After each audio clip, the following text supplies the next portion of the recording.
80.0 acre tract in the Lodge Grass area, allotment number MT-1470C, within the Crow Reservation, a copy of which is attached here to and incorporated by reference. And whereas exploration for and development of tribal oil and gas resources is in the best interest of the tribe and tribal members, and the lease provides for such exploration and development on a fair, environmentally responsible, and commercially sound basis.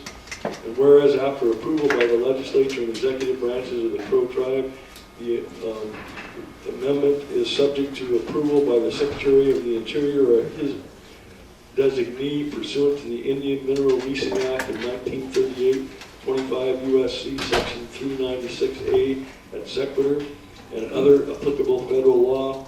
Now therefore be it resolved by the legislature and the executive branch of the Crow tribe.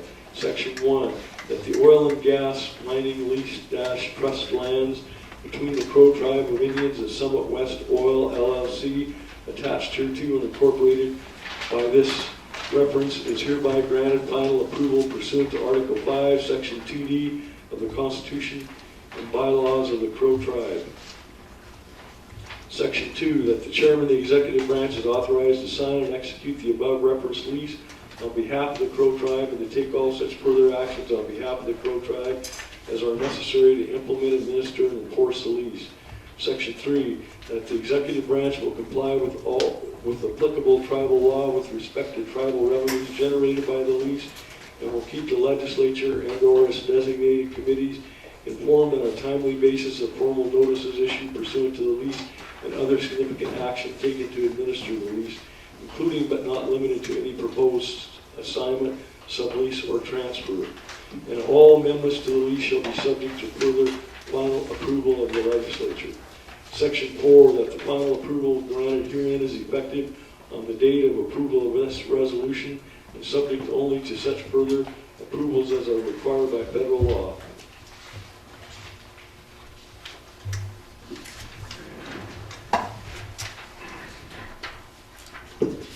Okay, the lease is attached to it, and I believe there are some amendments or a substitute.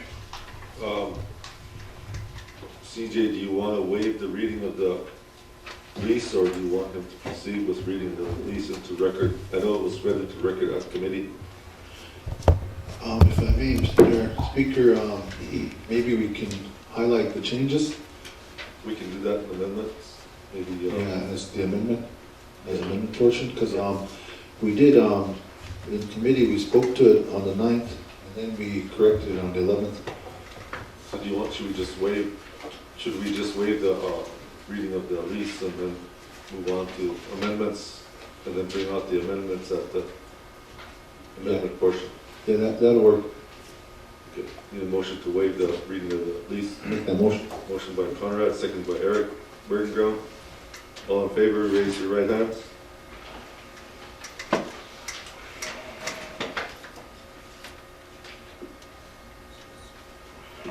All opposed? All abstained? Motion carried 13-0-0. Okay, now you have your 30-minute presentation. Floor recognizes Bill Watt. Thank you, Mr. Speaker. Before I turn it over to Joni Rowland, I'll just very quickly mention that this is again, covers an 80-acre area. It's part of a 320-acre prospect that also includes almost 160 acres of allotted minerals, individually owned allotted minerals, and 80 acres of fee minerals. The royalty rates are the same on all the leases, including the tribal one here.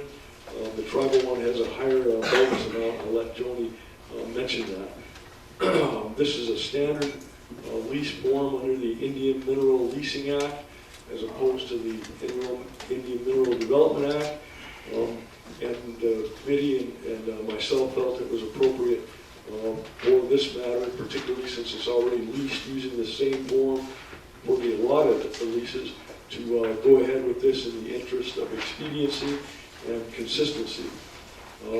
We made minor, you've got a red line in front of me, there's minor editing changes that corrected some mistakes in the form lease provided by BIA, and then just a few significant deal terms in yellow highlight as a result of the committee meetings. So with that, I'll turn it over to Joni to explain further just the terms of the lease and the committee's recommendations on it. Thank you. So recognizes Joni Rowland.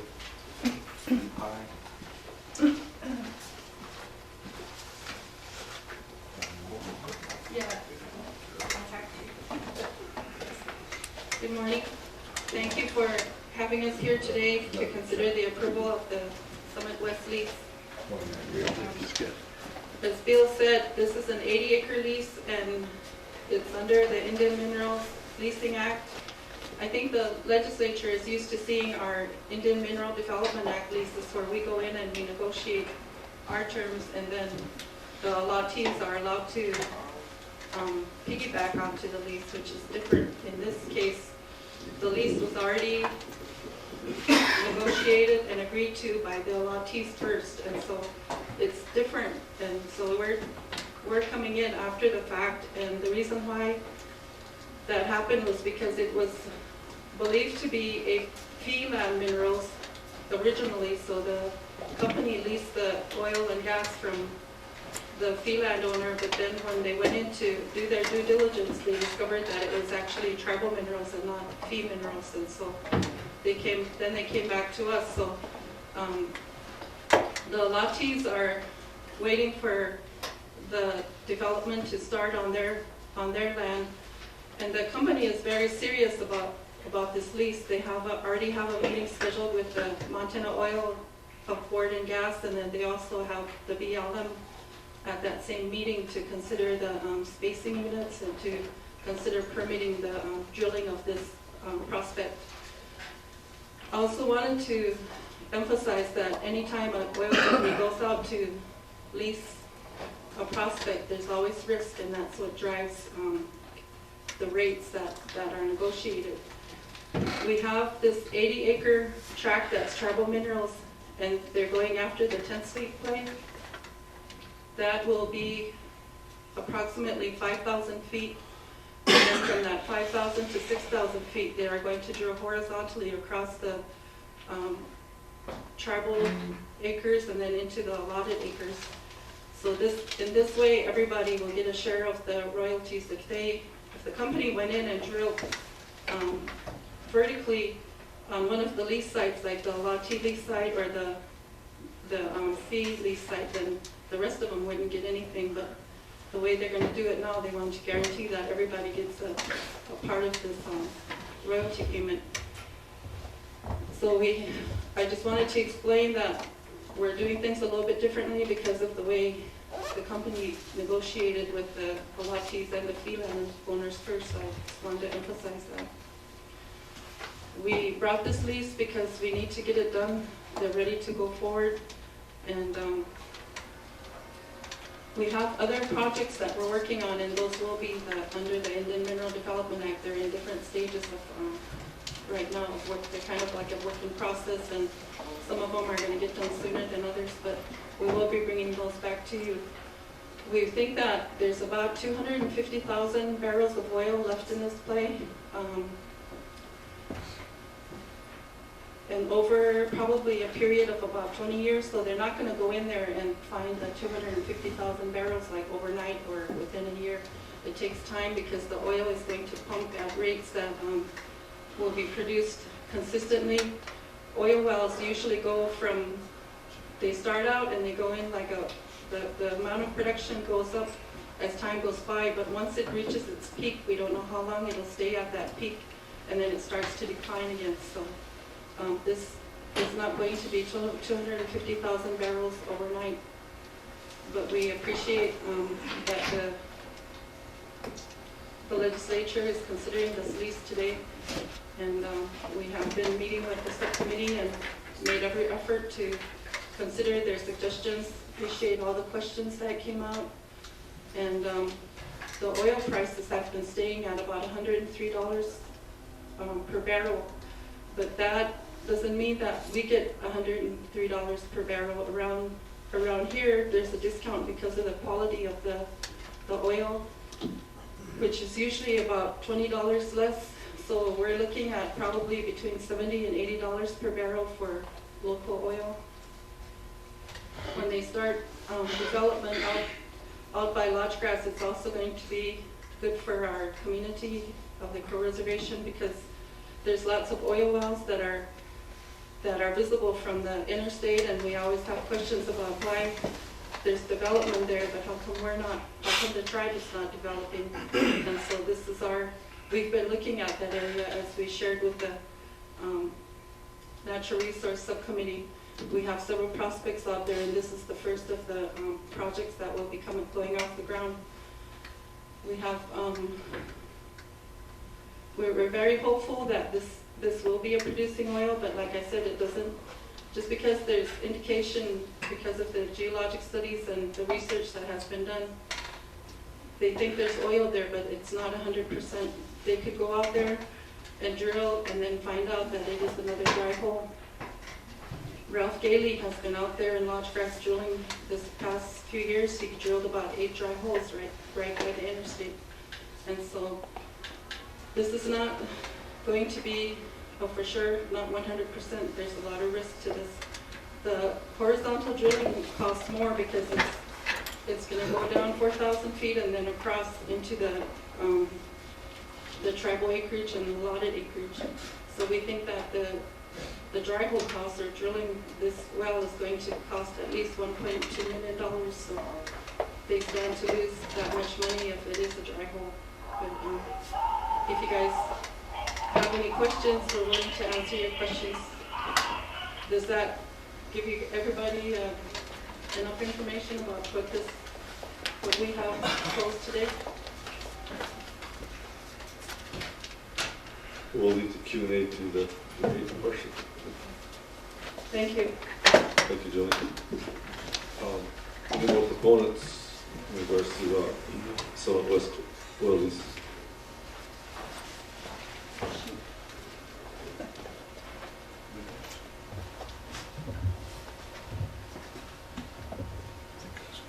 Okay, moving on.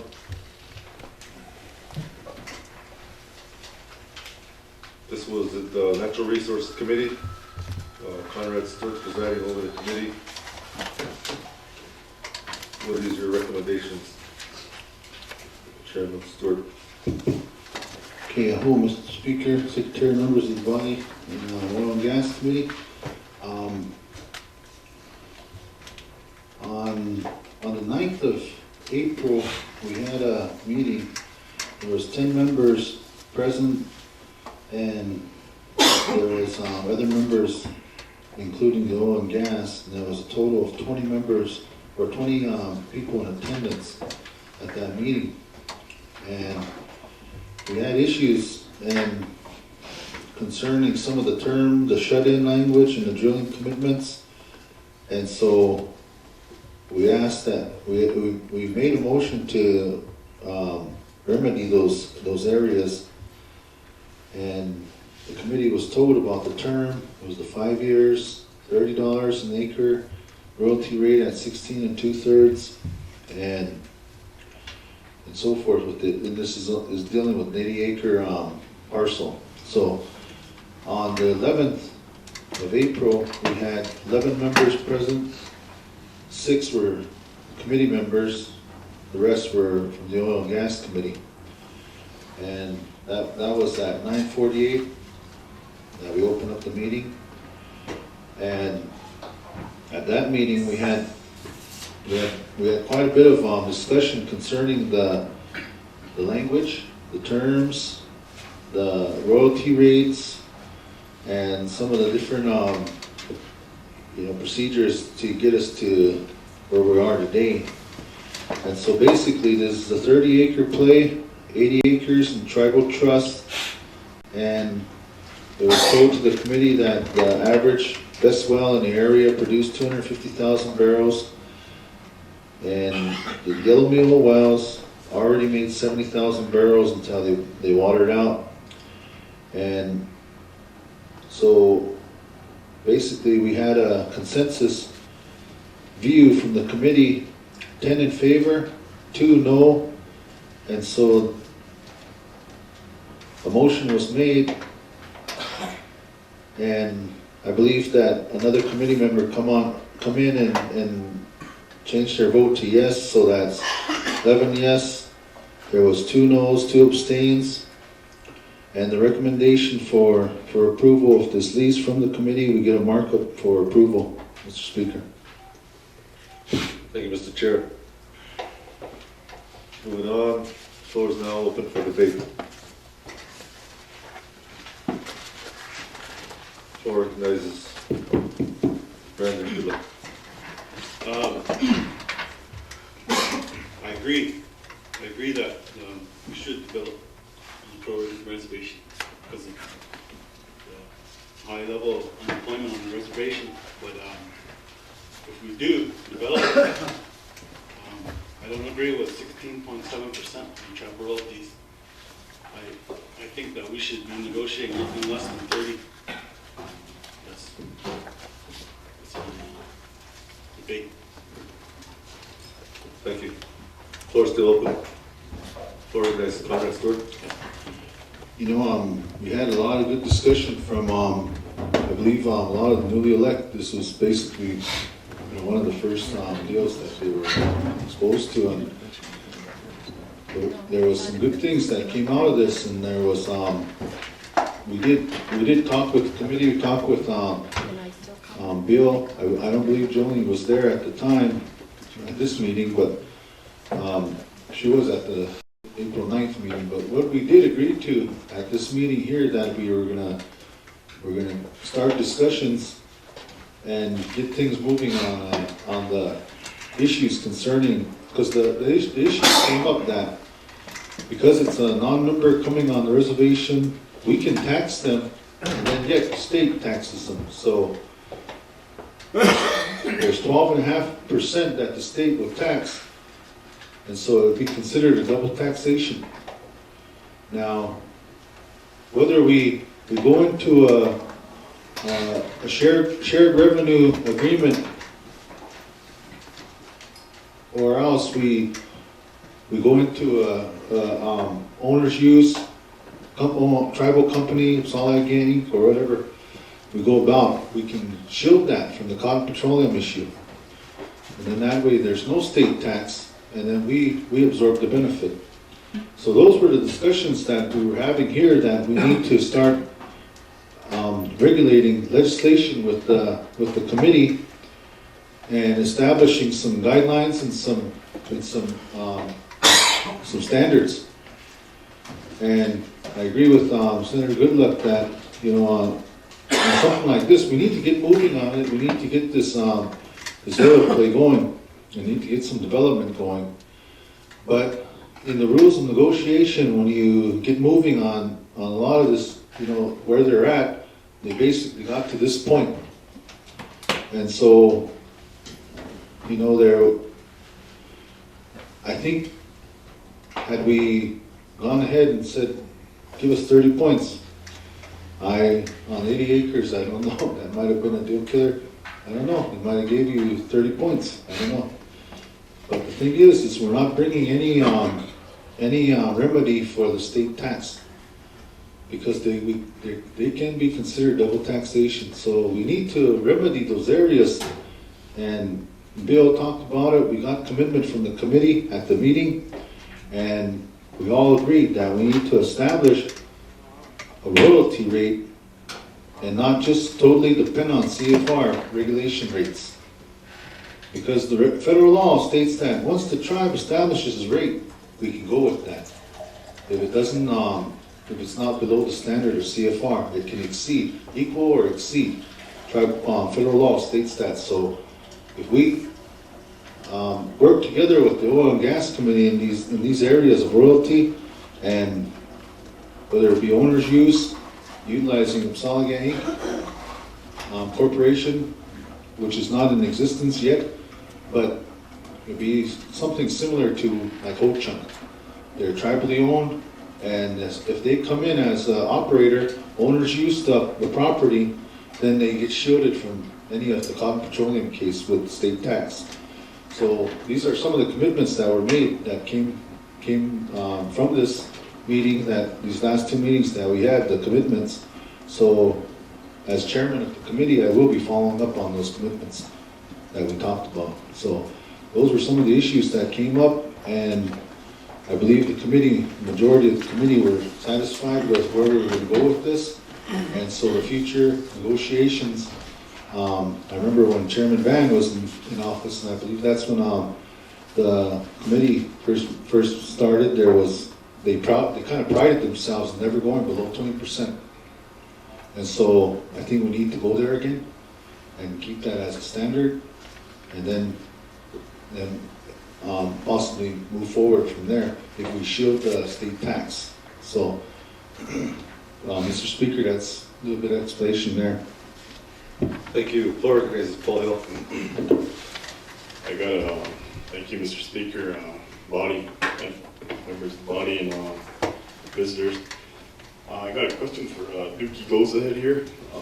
Dookie, could you tell me how far in depth the Crow tribe is right now, before I speak? Mr. Speaker, Is that germane? Are you getting to a point? Yeah. In regards to, okay. What's up? okay, Mr. Speaker, Secretary, members of the body, the Oil and Gas Committee, the budget for the 2014 is that we have a liability of $12 million, but we've paid some of that, so we're like 10 million. But there are also other previous loans by previous administration going back to the 70s, and that was up to probably, some of them are 30, 25 years, but and those are paid in increments, but those are stretched out. So if you add that, we still, maybe it might be safe to say about 20 million that we are in debt. All right, thank you. So you look at this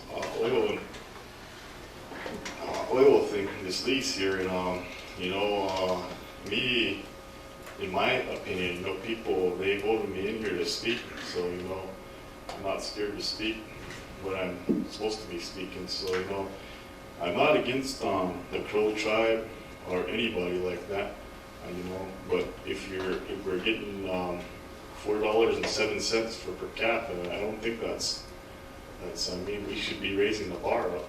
That's just my opinion. Thanks. Thank you. Floor recognizes Brendan. Thank you, Mr. Speaker, members. I think we kind of get a little bit off track too when we think about, it's just an 80-acre lease and all that, but if you think about it and do the numbers, you come up with about $20 million. That's what the rough estimate is. And all that $20 million, we're negotiating for a 16.7 royalty, and that's only, 3 million? But I agree with Mr. Hill there. If you break that down with the travel royalty, I think you're going to see that 3 times a year. It's going to come to about $4. And I think we kind of need to really look at the $20 million instead of trying to go with the low 6.7. I mean, if they don't want to give it to us, then let's bring someone else in. I will. That's just my debate. Thank you. Floor recognizes Dookie.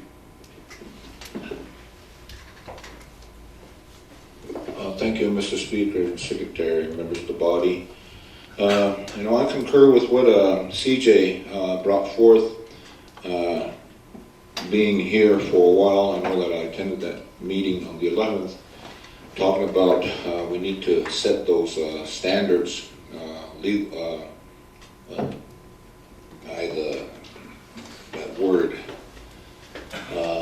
how to do these negotiations of the prices that we need to set starting points, and I believe we concurred that with bill, but we need to move on that in committee, so that way, when they come to the negotiating table, this is the standards that we're gonna go forth with. But right now, we're just going with some other federal and believe state and then the tribe.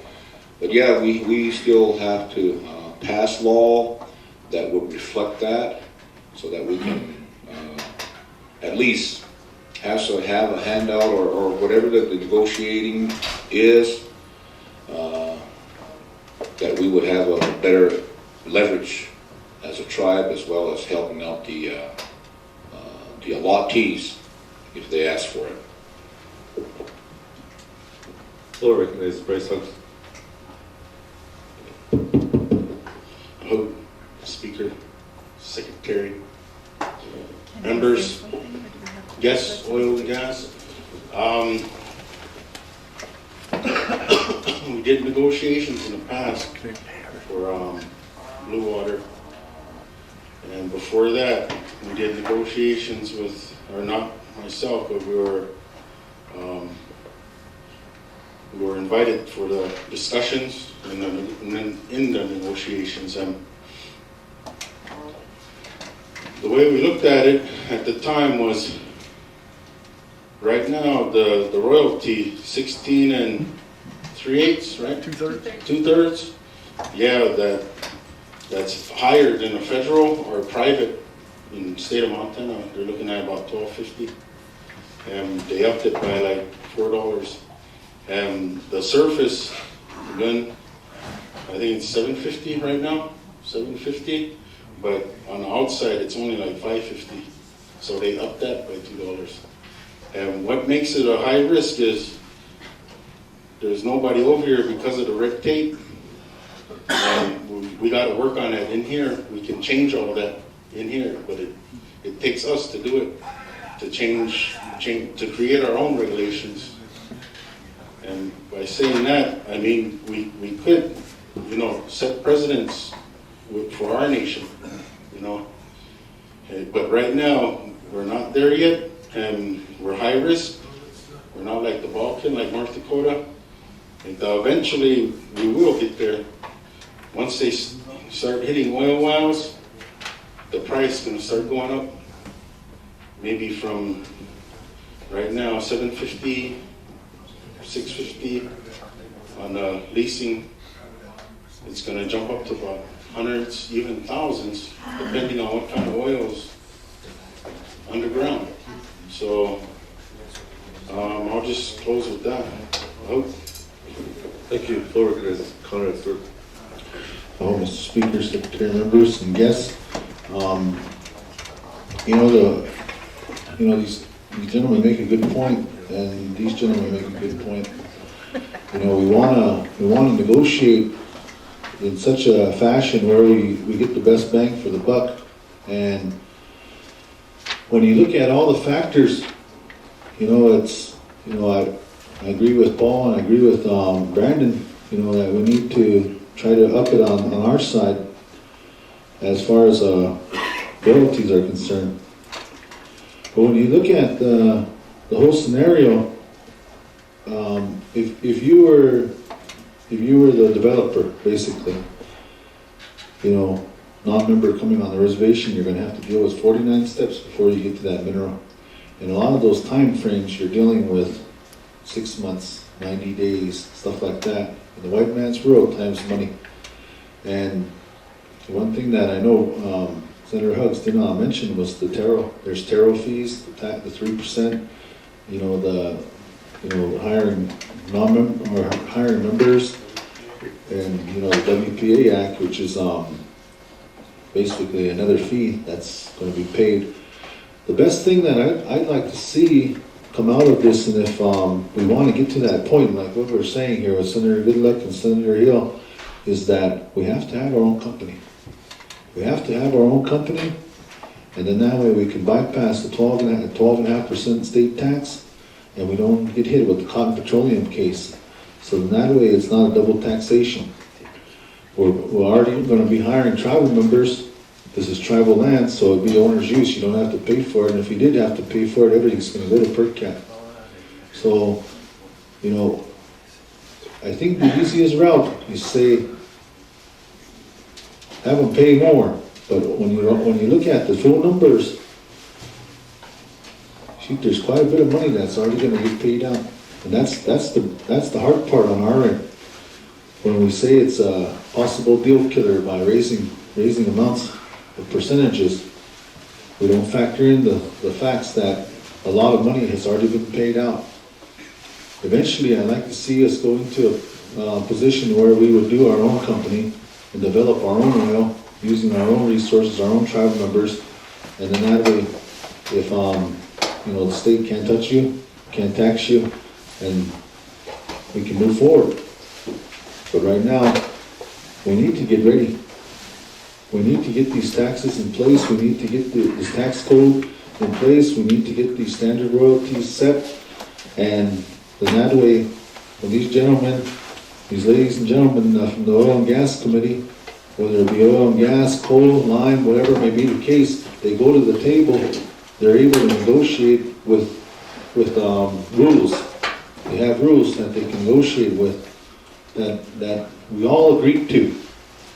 That oil and gas comes and sits down with us, committee sits here, legislative branch, we pass law, and we sit here and we negotiate and we pass law that we can all agree to for the betterment of the Crow tribe for the long run. You know, right now, we're dealing with, you know, like what Brandon said, you know, it's not a small issue. But right now, tell me how much oil is being produced that the tribe's producing right now? None. We gotta get moving. And so, we gotta get this and prove it up and then go after more. Thank you. Floor still open. I have a question. Bill, this royalty rate, that's on the gross profit, right? And considering that, let's say you have I'll use one of Marlon's scenarios, Marlon Pass. You had a cattle ranch, okay, you sell your head, $120 a pound, or $120, $1.20 a pound, let's say, and you make $1,200. All people see is that the big chunk of change that you got, but they don't see the operating part, where you had to buy hay and feed the cattle through the winter, building fences, all that operation. And when it comes down to it, your profit might have been only $200 for that year, for that per head. But that's where you use multiple to make that bigger profit. Right now, it's like we're working with one cow, and your profit margin is very small. If we had a bunch of wells, then maybe we can negotiate and make it higher. But right now, I'm not trying to talk for Summit West, but yet we got to see the reality of it. This is where we're not taking no risk. What if they don't even hit no oil at all?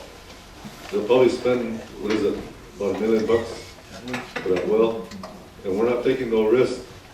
And if they do hit, they get that oil, great. Now we can say we're starting. And if they want another lease, then we can negotiate higher. This is like a wildcat, right?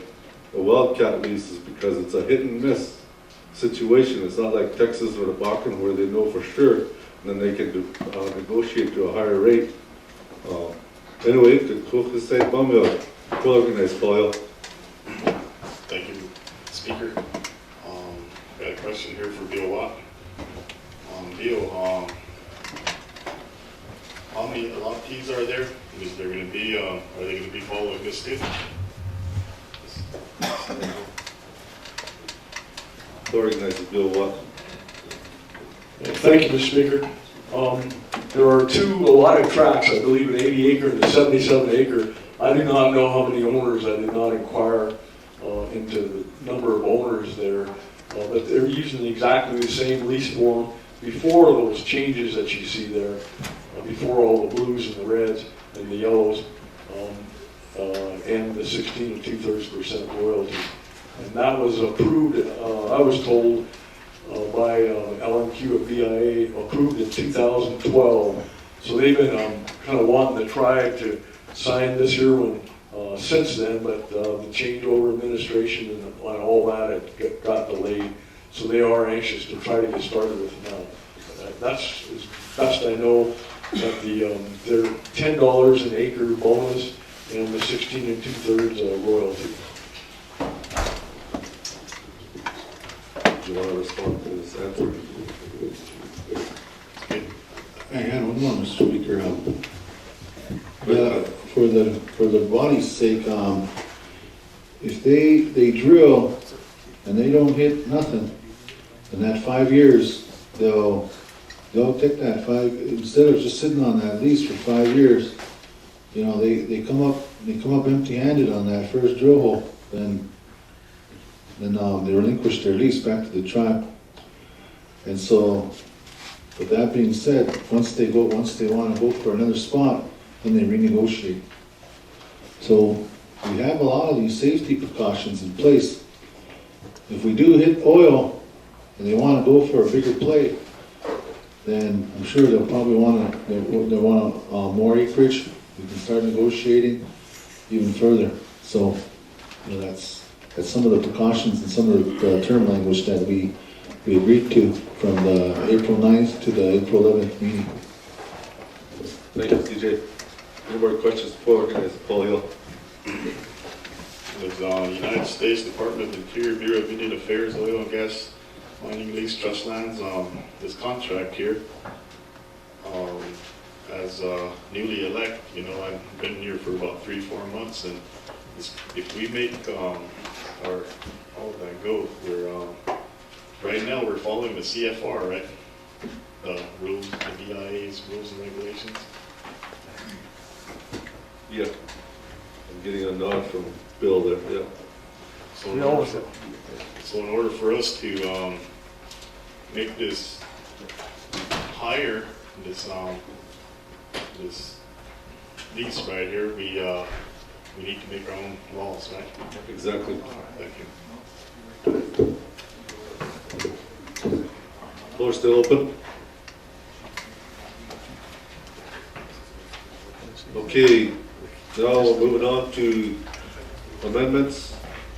Floor is open for amendments. Floor is Conrad Stewart. I believe, I hope, Mr. Speaker, Secretary, members, and guests, if I may, maybe Bill Watt can kind of go over some of the changes here that I know we voiced it in committee, and then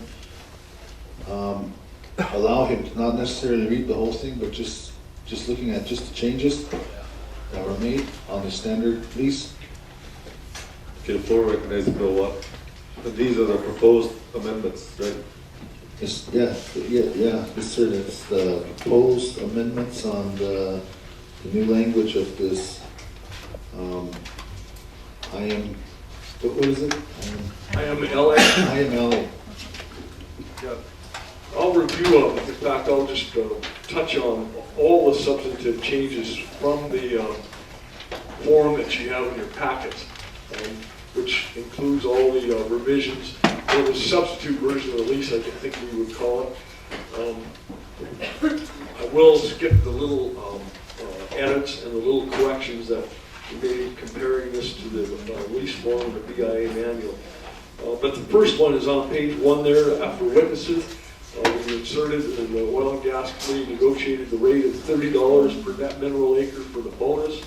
So that $30 was added. In the yellow at the bottom of section 1, still on page 1 of your blue line, red line, as a result of the committee meeting, as Committee Chair Stewart just mentioned, we got back with, there was just concern about having this 5 years and producing in paying quantities. Again, the lease provides that if they establish production within the first 5 years, the lease continues while there's production in paying quantities. However, after discussion with the committee and with Summit, they agreed, and we inserted this proviso that if the first well is a dry hole, then they will relinquish the lease and it'll terminate 90 days after completion of that dry hole well. If they do hit oil, they'll want to do further development and they will be able to use, to hold the lease and buy the production and paying quantities. On the very bottom of page 2, one additional item that we said that the Oil and Gas Committee said they would have added, and that's a payment by electronic funds transfer rather than a check or draft. And that's in the little blue line at the very bottom of that page. On page 3, paragraph number 3 there with the yellow highlight, there was concern expressed in the committee that the shut-in gas provision would allow them to pay fairly small amounts of shut-in gas royalty and hold this lease virtually forever. Part of that was my mistake. They could hold it for 10 years rather than forever under that regimen. But as discussed with David Lopez and the committee, there's no real prospect of any natural gas production out of this well. So it's actually not a relevant provision for this particular small prospect. So we deleted the provision for a shut-in gas royalty, which is intended to just allow them to hold it till they can get a pipeline there. But it's not going to be relevant, so this provides that they have to actually produce that oil or gas in order to hold the lease, and there is no shut-in royalty provision. In paragraph 5 on that same page 3, in the little blue paragraph, it clarifies that the royalty payments will be credited to the tribe's per capita trust account by BIA, and bonus and other payments will go into the non-per capita or the general fund account. How that's budgeted and spent then would depend on the budget approved by this body. In item D there, we, at David Lopez's suggestion, added production tests as part of the information they would provide to the superintendent, which would also come to the tribe. I'm going to skip through page 4. I don't think there's anything there other than small edits. And the same with page 5. On page 6, item 14, there's a standard provision for employment of Indians. We added language to clarify that the lessee and its contractors and subcontractors shall comply with the Crow Tribe Workforce Protection Act as amended from time to time, and the regulations issued pursuant thereto. Finally, on page 7, just some minor edits and kind of corrections to some of the legal citations. And then finally, at the top of page 8, just added an all bold provision that they'll comply with the Upsala Cultural Resources Protection Act and all policies and procedures of the Crow Tribal Historic Preservation Office. That, I believe, Mr. Speaker, members of the body, is a complete summary of the amendments and revisions. Anything that I missed, Joni, that you wanted to highlight? Thank you very much. Okay, I'll need a motion to accept the proposed substitute. Motion by Bryce Hugg, second by Conrad Stewart. All in favor, raise your right hands.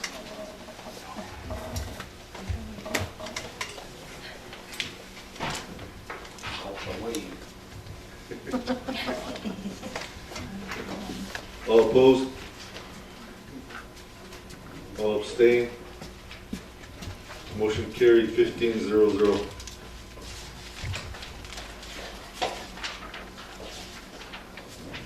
Moving on to any more amendments. I'll recognize Conrad Stewart. At this time, I want to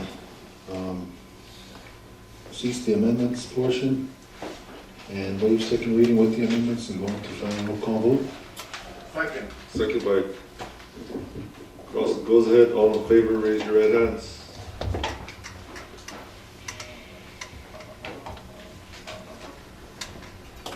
opposed? All abstained? Motion carried, 15-0-0. Okay, moving on to final roll call vote. Greg, you may proceed. 3 ayes, Black Lodge, yes. Rogers, Black Lodge, yes. Stewart, Black Lodge, yes. Keel, Reno's no. Urban Grove, Reno's, yes. Highways, Reno, yes. Grove, Orangegrass, yes. Chisholm, Bitmore, yes. Slaughter Orrs, Bighorn, yes. Deep Green, Arrow Creek, yes. Goza, yes. Hugs, Arrow Creek, yes. Good luck, Mighty Few, no. Real Bird, Montefiore, yes. Old Crow, Akpazicha, yes. This is a tally, Mr. Secretary.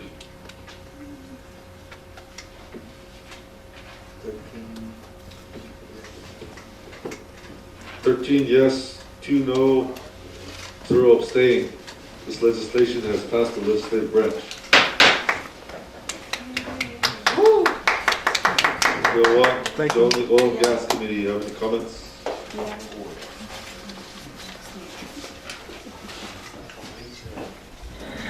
Floor recognizes Johnny Roll. I want to thank you for approving this lease. And we learned a lot from just the few discussions we had with the Natural Resource Subcommittee. We appreciate your input, and I think that we are on the same page.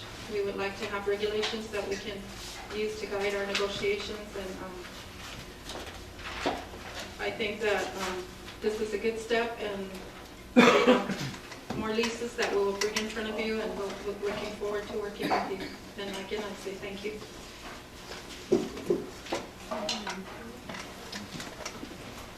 Floor recognizes Bill Walker.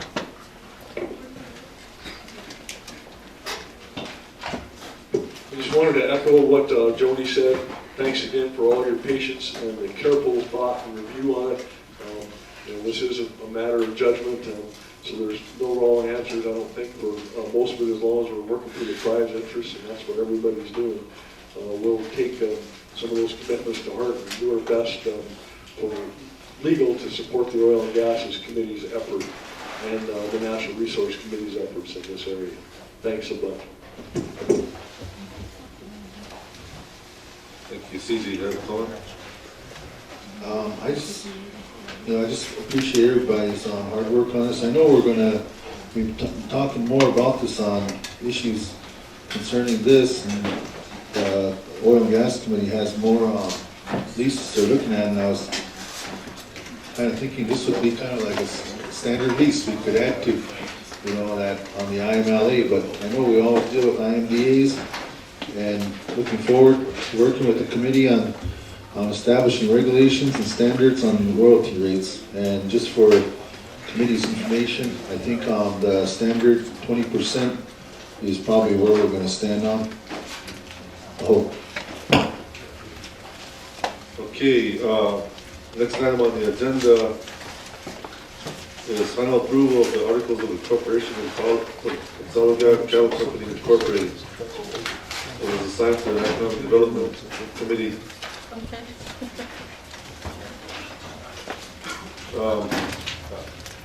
Before we proceed on these other 3 items, I believe Black Lodge is going to be providing lunch this afternoon, and they're about ready, so I believe there's an amendment to the agenda that Senator Bryce Huggs wanted to make before we break for lunch. Floor recognizes Bryce Huggs. All right, we haven't met on the cattle.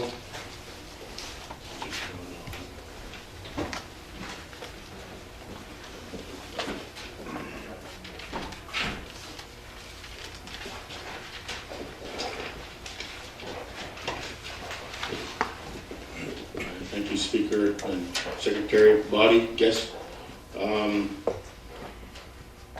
the Exotic Cattle Company, we never had a formal meeting on it in committee. So I was gonna refer it back to committee. Okay, do you want, let's, adopt them onto the, let's, we can adopt them first, and then you can send it to committee. Yeah. Floor would recognize Bill Watt to read it into record.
Thank you, Mr. Speaker. I apologize for the delay trying to find this in my packet.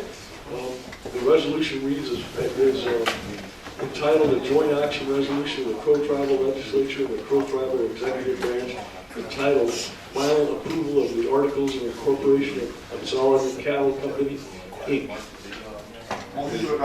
Motion by Crossen Gozead, second by Bryce Huggs. Proceed. Thank you, Mr. Speaker. And the resolution reads as follows. Whereas under Article 5, Section 2A of the Constitution, the legislative branch has the power and the duty to promulgate and adopt laws, resolutions, ordinances, codes, regulations, and guidelines in accordance with the Constitution and federal laws for the governance of the Crow Tribe, providing for the manner of sale, disposition, lease, or recoveries of tribal assets, and providing for licensing of members and non-members for various purposes. And whereas under Article 5, Section 2C of the Constitution, the legislative branch has the power and the duty to adopt legislation, charter, and instrumentalities of the Crow Tribe for the purposes of economic development, housing, education, or other purposes not inconsistent with the Constitution. And whereas under Article 5, Section 2F of the Constitution, the legislative branch has the power and the duty to grant final approval or disapproval of limited waivers of sovereign immunity by the executive branch when waivers are necessary for business purposes, provided that a process for such approval or disapproval may be established by legislation. And whereas the legislature has enacted and the chairman of the executive branch has approved the Ipsalica Corporation Code, including the Ipsalica Tribally Owned Corporations Act, in order to promote economic development for the Crow Tribe and its members and to obtain the highest value possible for the tribe's land and natural resources, which authorizes the formation of tribally owned corporations under tribal law for managing the tribe's business activities separate from the affairs of tribal government, with the ability to enter into legally binding contracts and commercial relationships without the need for tribal government action. And whereas opportunities exist for the Crow Tribe to operate its own high-quality cattle ranching operation to provide employment opportunities for tribal members and to assist in the realization of the greatest economic returns to the tribe for its agricultural lands. And whereas in order to obtain the highest value for the tribe's land and natural resources, it is necessary and desirable that the tribe form and operate a corporation for conducting the cattle ranching operations and related business activities in the best interest of the Crow tribe. Now therefore, be it resolved by the legislature and executive branch of the Crow tribe, Section 1, that the articles of incorporation of Absolva Cattle Company, Inc., the company attached hereto and incorporated herein by reference are hereby approved. Section 2, that the company is vested with all the powers, duties, and privileges conferred on such a corporation by the Absolva Tribally Owned Corporations Act, and the company is further authorized to grant limited waivers of its sovereign immunity in accordance with the Act and the Articles. Section 3, that the organizer is authorized to file the company's articles of incorporation with the office of the Secretary of the Executive Branch, and thereafter to organize and conduct such business as is authorized under the Act and the Articles. Section 4, that this resolution shall be effective immediately upon its enactment and approval by the Chairman of the Executive Branch.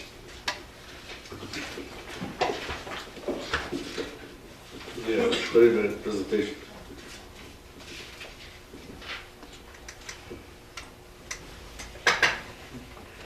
Just on behalf of the legal department, Mr. Speaker, we drafted this as a placeholder to get it before the legislature in this session so that this could be dealt with in further detail. I would just note a couple of items. As indicated in the resolution, and if you read the articles themselves, they assume the enactment of the Tribally Owned Corporations Act, that is Part 10 of the Corporations Code. However, the decision was made in the development of the Corporation Code not to include or enact that portion of it at this time.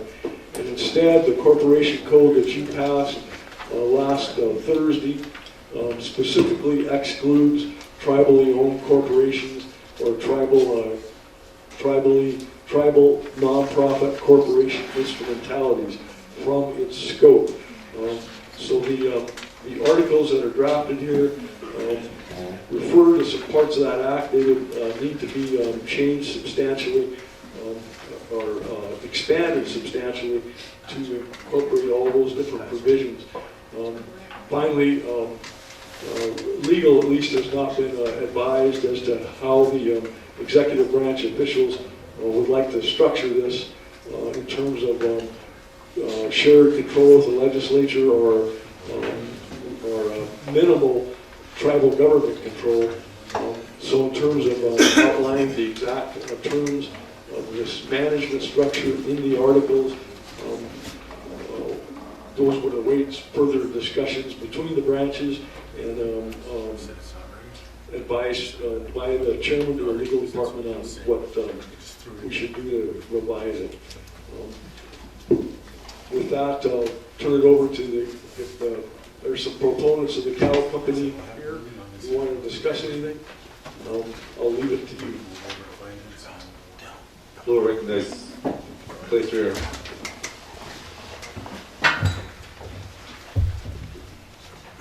Thank you.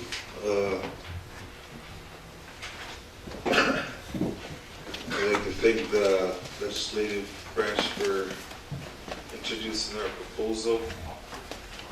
With our staff is Barry Roper, Jordan Whiteman, and Yolanda Goodvoice has helped us with the financial side of things.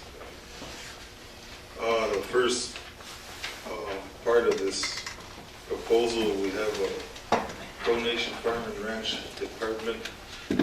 It talks about our goals. The first part is the introduction on the Absolva Cattle Company. We have a description of our operation, marketing, advertising, promotion, the history of the operation, the management,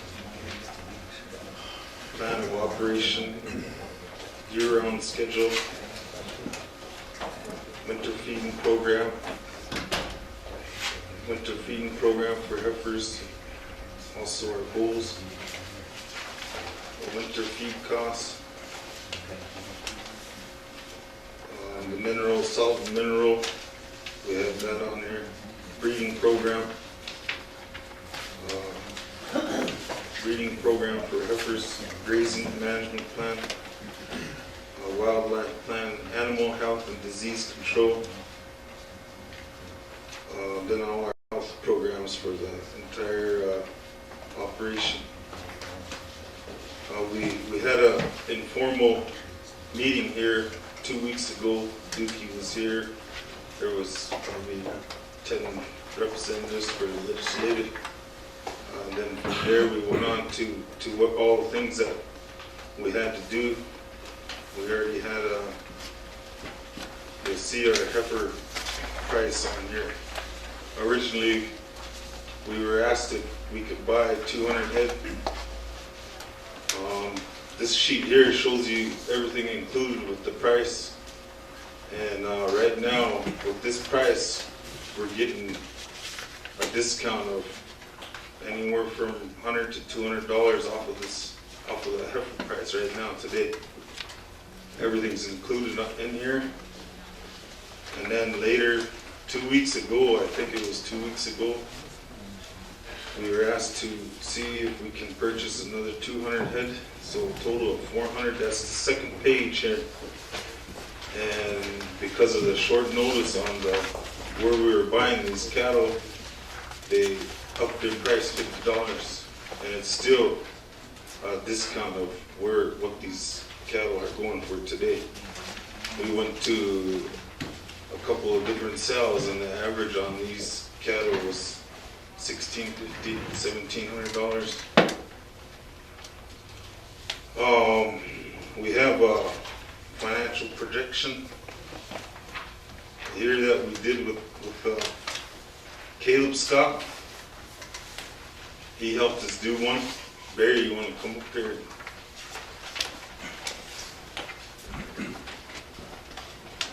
I'll recognize Barry real quick. Yeah, we've seen that, this page right here, we had some assistance with Mr. Caleb Scott, Ranch. He's their manager, and he has a degree in agricultural business from, I believe, Texas A&M, and that's kind of the top place for ag students and stuff like that. But anyways, this is just a number, a 5-year call number projection. It just tells you we're going to start out with these 400 heifers, and we're going to breed them this July, and then next year they're going to calve. We're going to have an 85% calf.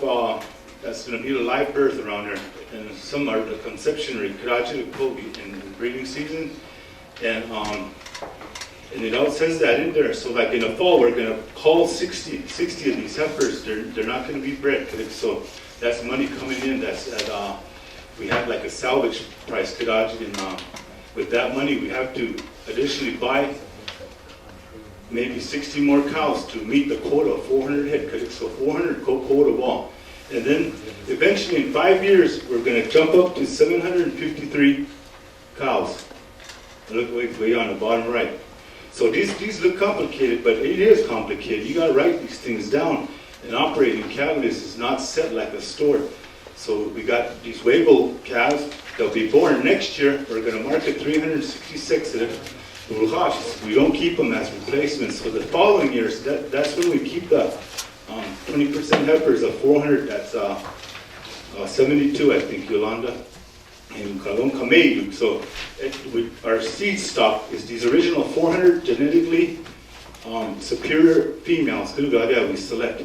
So we keep the battery, the seed stock. We always include heifers, 20%. Until the day we pay for these 5 years. We can pay for these in 5 years, but we stretched it out for 10 years.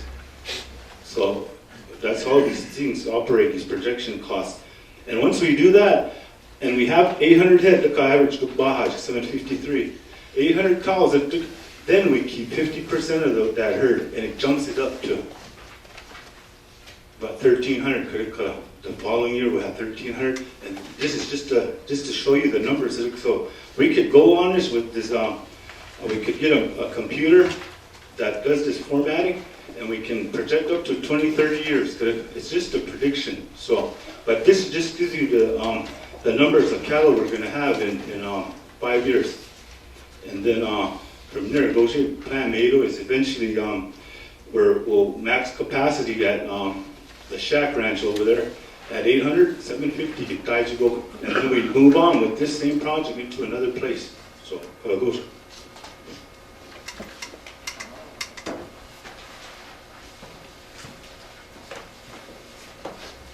If you open your packet up, we have sources and use of funds for Solid Cattle Company.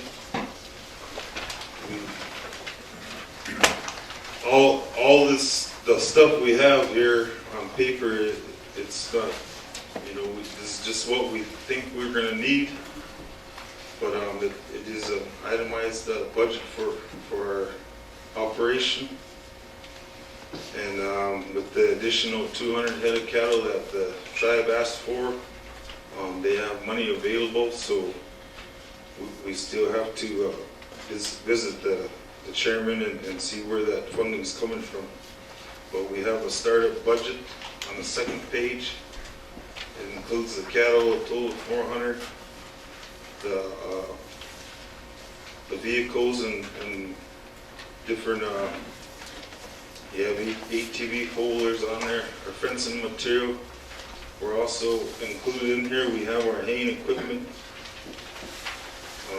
horse trailers, everything that needs to operate a farm and ranch. And then we did our own our projections on the financial side of this whole operation. Yolanda, want to come help us? I'll recognize Yolanda because it was.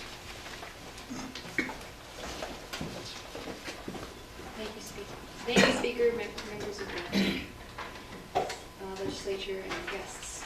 You might like to add, this is kind of a very quick projection, but just as with any business, it's pretty much just a plan, and educate a guest on how a business is going to operate over the next 5-10 years. So we went ahead and kind of looked at the cattle company, looking at it as keeping 20% of the cattle and then having the cull heifers that need to be sold every year. And the retained heifers for the next will not be able to breed for 2 years. So that's kind of where we came up with these figures on projected sales sheet. The next sheet is the salaries. This is the estimated salaries. I'm sure there's a few typos. You've seen us crazily slapping these together earlier today. So they have, there's an estimated 11 employees, and this is just broken down into the salary and the fringe, broken down into the monthly wages. Then the next page is the loan organization. This has to do with what the cattle company is expected to borrow from the tribe and the payment term of 10 years at 5% interest. So it's broken down into when the payment is expected to be paid, beginning balance, scheduled payment, the total payment, principal, broken down into principal and interest, and the ending balance of the loan at the end of each year. The next 5 pages are the cash flow projections over the next 10 years.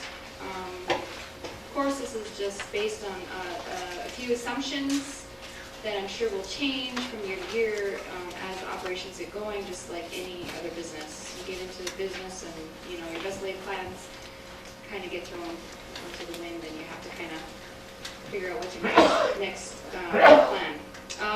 So the first year is to 2014, starting with a loan and cash injection of $1.3 million. It's broken down into, cattle inventory expenses, gross wages, payroll expenses, supplies, repairs and maintenance, other supplies besides repairs and maintenance, car delivery and travel, the fuel to get to the locations to feed the cattle, the lease payment, which is an annual payment, telephone and internet, utilities, and insurance, as well as miscellaneous expenses.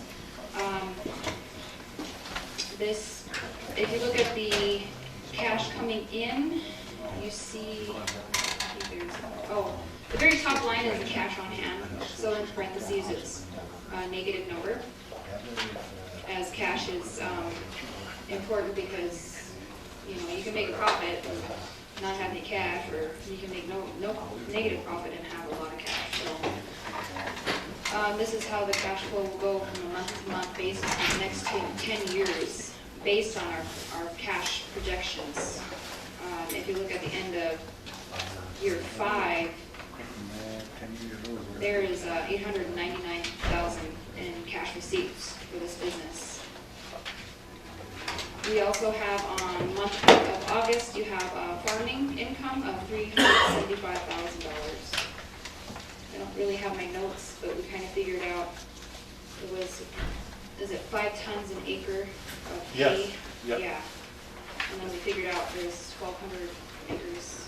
Yeah. Yeah, so we kind of guesstimated on $75 a ton.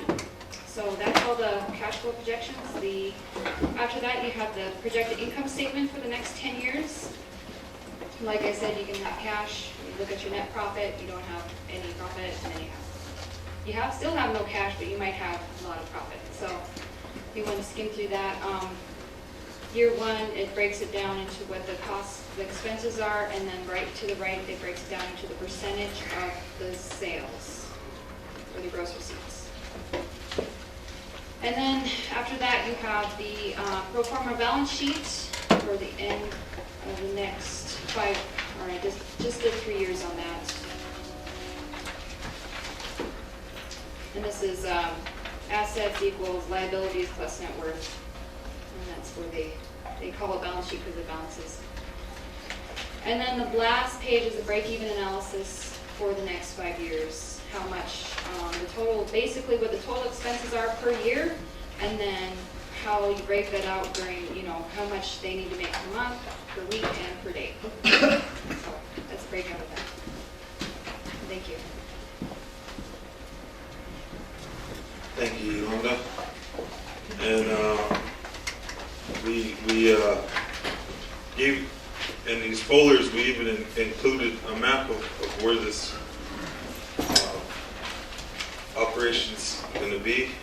It's into the back of your guys' folder. And very, very much to say a few words here.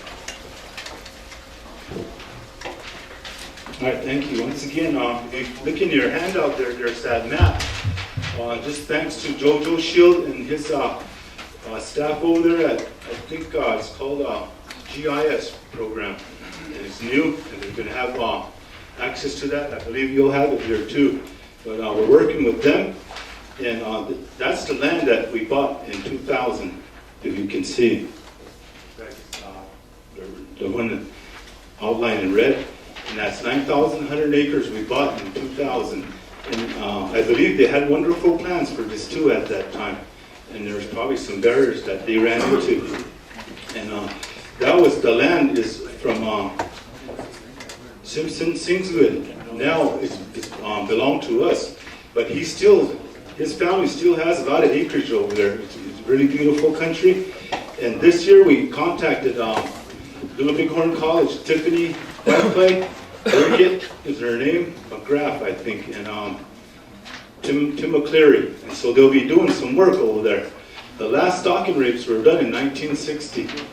That's what you use for grazing management. So that's a very important part of this program. If you look in these business plans, there's one about grazing management plan. And there's Aldo Leopold. He was kind of the person with John Muir. They started these grazing things back in the day when there was no man's land out there. A lot of outlaws coming to Montana and they're overgrazing and stuff. And the government had to come in to do things for the history. There's a lot of history there. So, and we appreciate the college. We're trying to involve the college in this. They're hiring six interns this year. We'll start May 15th. They'll be out there throwing their quadrant, doing clippings, and we'll do new stocking rates for the place over there. And we see the store. It's called Storage. We're gonna keep this for our next generation, our grandchildren. So a lot of things we inherited the debt here. And one of the grazing things is it's going to be hard work to go over there. And Ernest Martin, she has a degree in range from MSU. We went out to one of the places, Pi Glenn's place, and man, that place was really taken care of by the Kakowskis over there. They left the grass there from last year, and that's what you need for when the snow, like right now, so there's got to be grass there to stop that flow. That's why on his whole reservation, where the problems are is overgrazing, and so that's been a real key issue for me, grazing management, and we want to take care of that land, go to new fences, all these things. So we contact Jerry Nonafric. We're first on a list for EQIP this year for water improvements, fencing. So there's a lot of rules of thumbs here. We use take half, leave half. There's droughts to be considered. So just to leave you with that, they told me when I went to ag school, and they said, Barry, you're a good cowboy, but you don't want to be the cowboy. Cowboys follow cows. You want to be the cattleman. That's what they told me. So that's why we got to learn everything about this. And so we're all with you guys. So I hope you guys approve this and we can get it going. So thank you. We've got Economic Development Cabinet Head, Janice Whitman. Floor recognizes Janice Whitman. Oh, you know, on this economic development, 1956 to 60, my dad was a chairman of the Crow tribe, and the late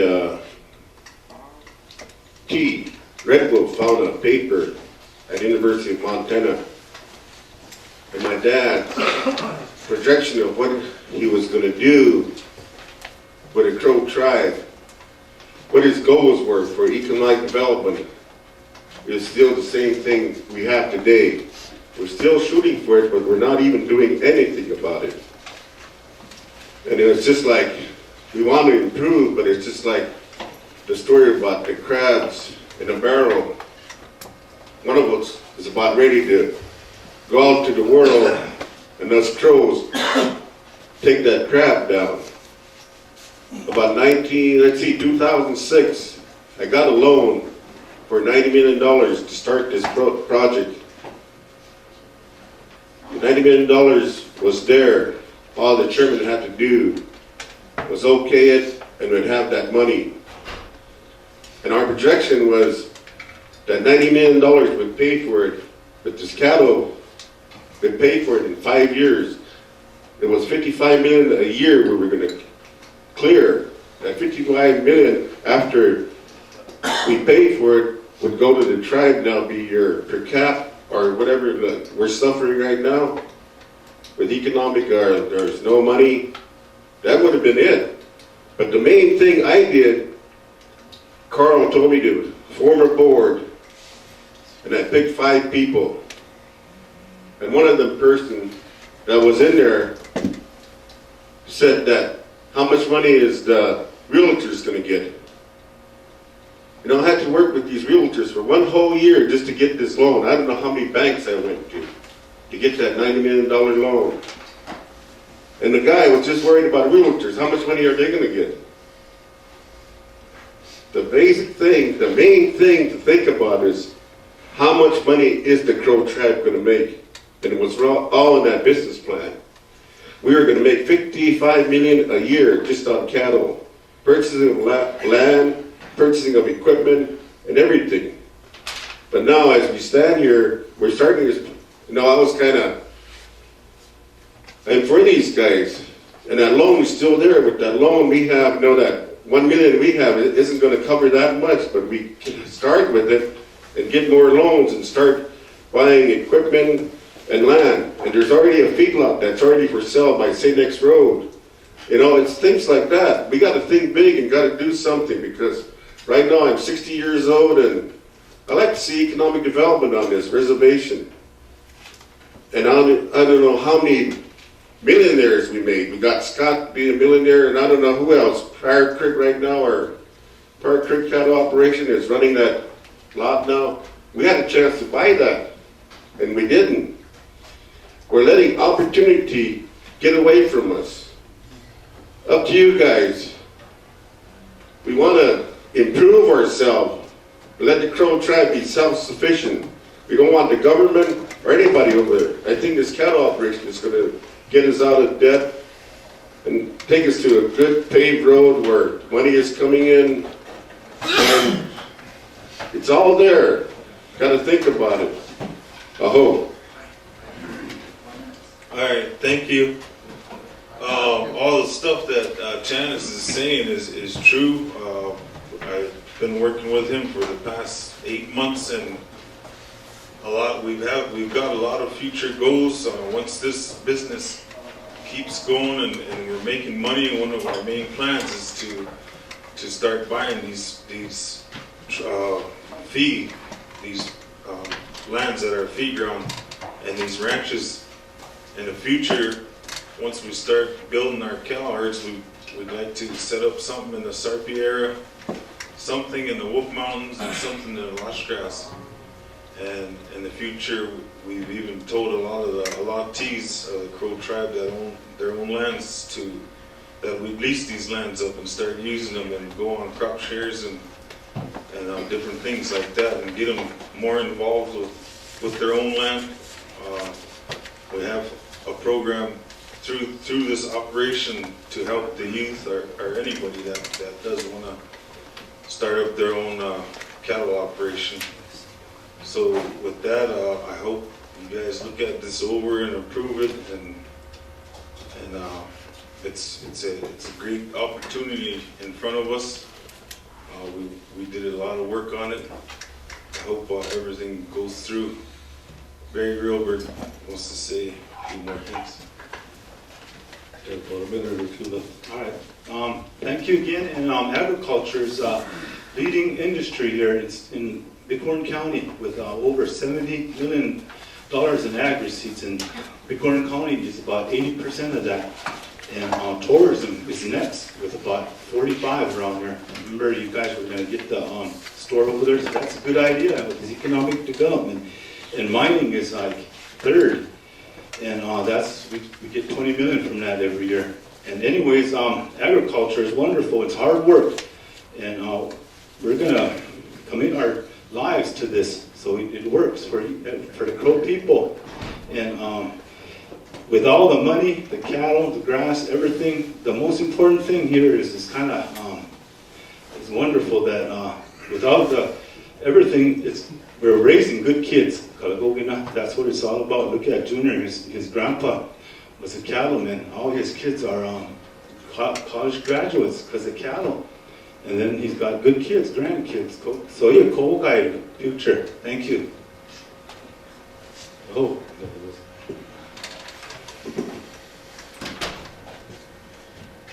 Okay, moving on to recommendation from chair. This was in two committees, the Finance Committee and Economic Development Committee. First I'll recognize Carlson goes ahead. Finance Chair. Okay, thank you, Mr. Speaker, Secretary, members of the body. I am a proponent. Then I'm gonna make a report. April 2nd, Wednesday, April 2nd,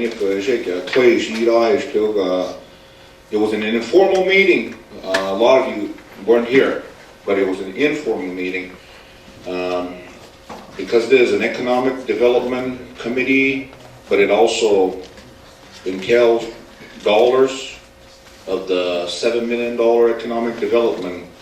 So it's a meeting because of the finances. Joint committee getting and so at that time, for everybody's information, Jim Boat Scott came and the cattle operation function Caleb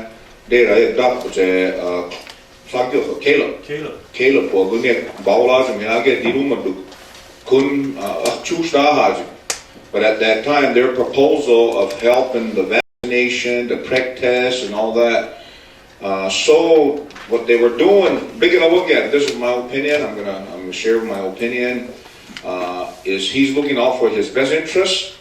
He's looking out for his interest. I think we do need to go out there as a legislative branch to see, you know, it's good to see it on the map. After the session sometime, we do really need to go and look at it. Because, you know, we've sat through many negotiations, but like I said, this is it's a good idea.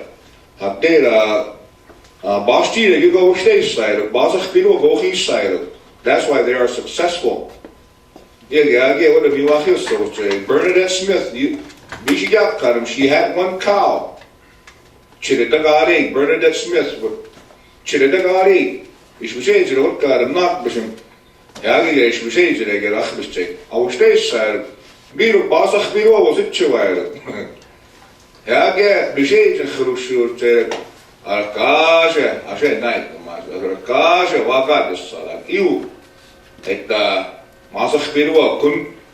I'm talking about discipline. Again, juniors, you walk inside, call, give us a and you know, it didn't happen overnight. It ball of his tiling. Ball Jesus Hamish tiling. Again, now while we could still be one. It chick but age big. But tuck there was JB Rustage, Bas to Shira, tuck cheer. In a beam when he walked. And hey, that was a good presentation, Chanis.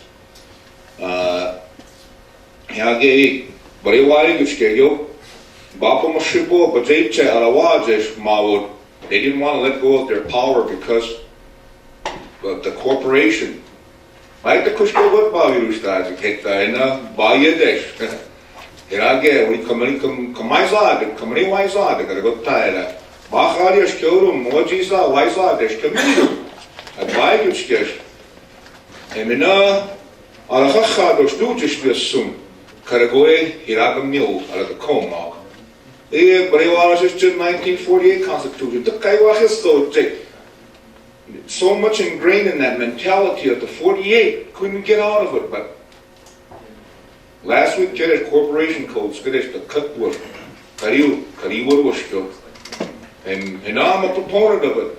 But I've got to understand the nuts and bolts of it now. We're getting down to the nuts and bolts of how this is gonna run as a cattle operation. The Apsalo Get Cattle Inc. And Milk, I didn't chase kill him. I get 400 heifers. None of them go to. This is my question at that meeting. Let's see. The Steve Becker, Jim Boat Scott, the Bajak Bahir. So, here again, Jim Boat Scott, if he gets a lease, pasture get it, farming up Pahamashik. And enough farming today, Steve Becker, top lease, let's say. And yet, that's a whole different issue, but there's so many facets to this operation on the tribal side. I wish Pakuruchiu Nagit that Kamareyu be na Kamarech Baira Karawakbagish Karishis. They're looking out for their own operations. Age with them Brando Bradenhoff, Randall Hocha. We need that mountain unit as well. Papua Awakawe west east side. Iyo much lost pick video set. Those go a hook, Dukchik to Dutchate, Randall Braden. Age Porgy Landy. Ranch, Cruciate, you hate cricket that. Egonieg is Shisha, Aga, Haho Cruciate. 10-year lease, correct, but Chad is 8 of each last. I had what, $25 a head, $26 a head, Kodajik. AUMs to that. Kunil Gales check. And Mina, Ashu wash, Karagu get out get. At the Bim Awahave at Kolak. Beam-mob, Tapchia beam-mob, you. And Mina, Brewari gets cash. I'm always at go. awa deilahi. He meage baporosum, heage barech baila oge huliraba. Kunkaris just ginai age wari gitskios. Kutte so ua kunkara. Awum lis kodahut daskustation kan kamirustu. En iuk itchik beginna kuskiohrit bavistаж biru pimani vaat baba moshegua. Bassei gojeiru. Ba iuk da hessu biru khizak gustakke baosane itchjo ira bailushik. Biru khebidwaat bejej Bikaria Baus Colorado in the early 2020s. En gewoon zo gaan er least kada deel kur bastri de go ahen as ka fiske was tu hier gibt je de have korum ku gagara ave was tu de ka salo ga you parede je veta her you argo tare ge least ko bosh de gaga en nawabes ke chicken noch to sal it chick parede beginner. And now on the financial side, we all have to be involved. Yeah, again, it's chicken now.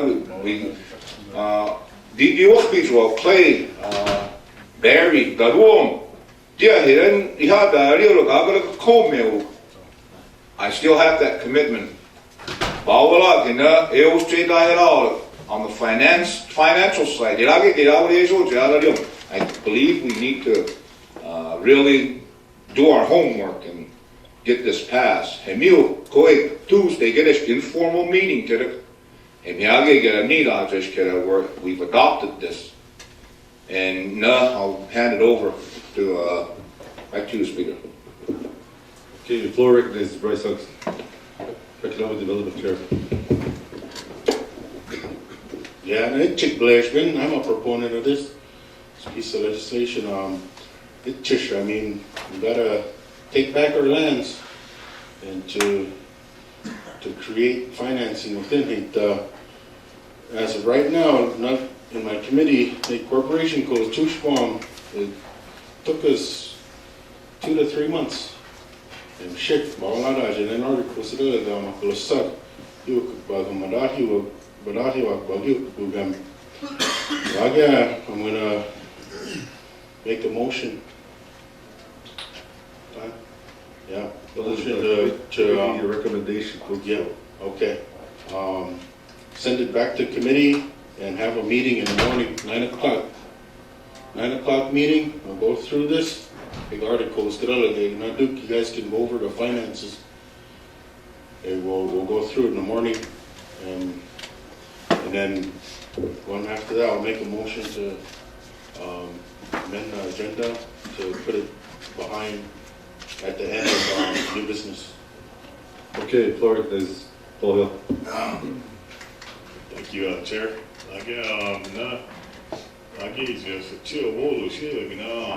The prices might go up. Yeah, Bush, that's why I called for a meeting in the morning. I think this is pretty good. Okay, we have a motion on the floor. The motion is to send it to committee with having a committee meeting during the session in the morning and bring it out of committee at the end of old business to make a ruling on it. Floor recognizes Conrad Stewart. I believe you had a question. Not necessarily have a question. I think we need to dedicate our time to this endeavor.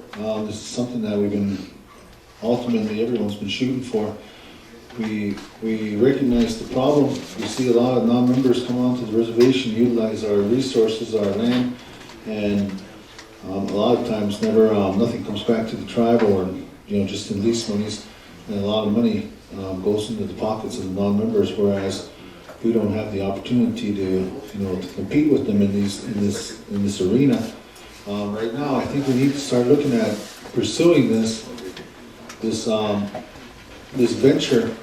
However we crunch the numbers, however we're looking at this, what lands we dedicate, what and so forth. I know we need to, like Duke stated, we need to establish the nuts and bolts and the rules of the game concerning this corporation.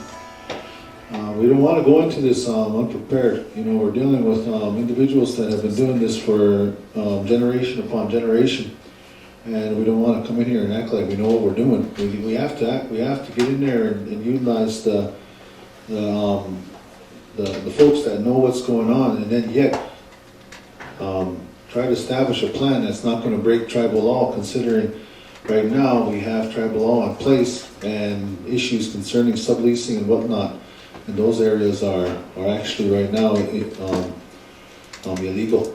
And so we need to start looking at trying to, how are we gonna go about this and moving forward, establishing your corporation?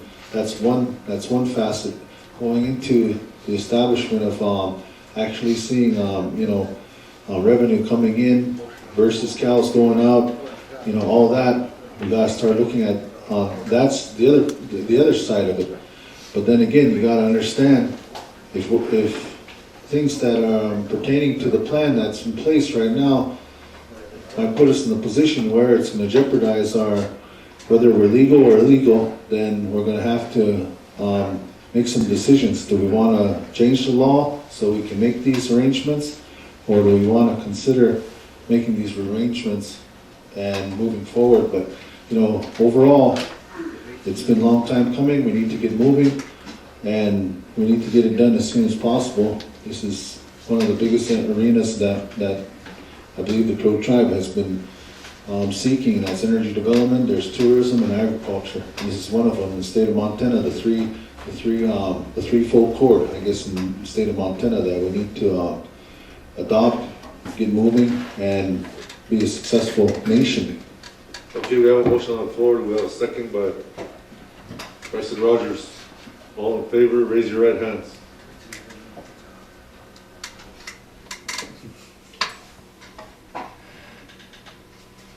All opposed?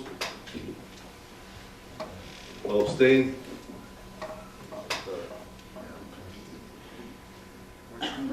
14-0-0, motion carried.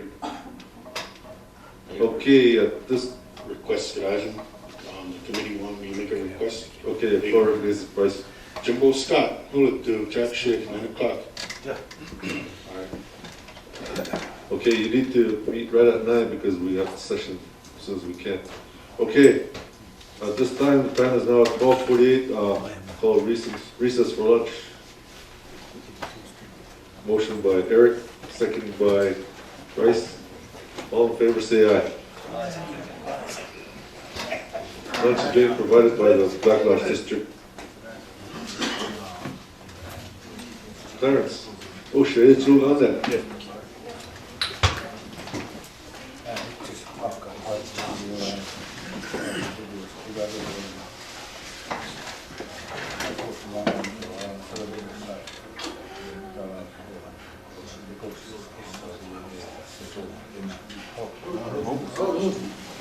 But no, it's Sunday.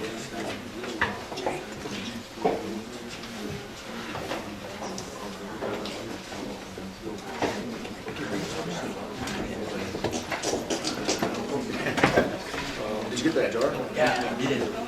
It's close to I think close to what was passed. Yeah, it's something to work off. But I did what you told me to do as far as changing some of that language. Made it more general to basically the office affairs, and then that specific person you guys will bracket to now. Which I did. I took that part out and wanted to take out.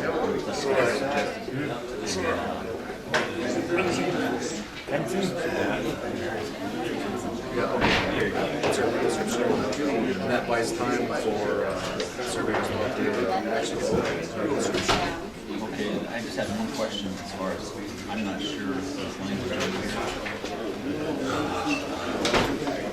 need to do something else. Because that's already passed, so we don't, yeah, we don't need to pass that language again, do we?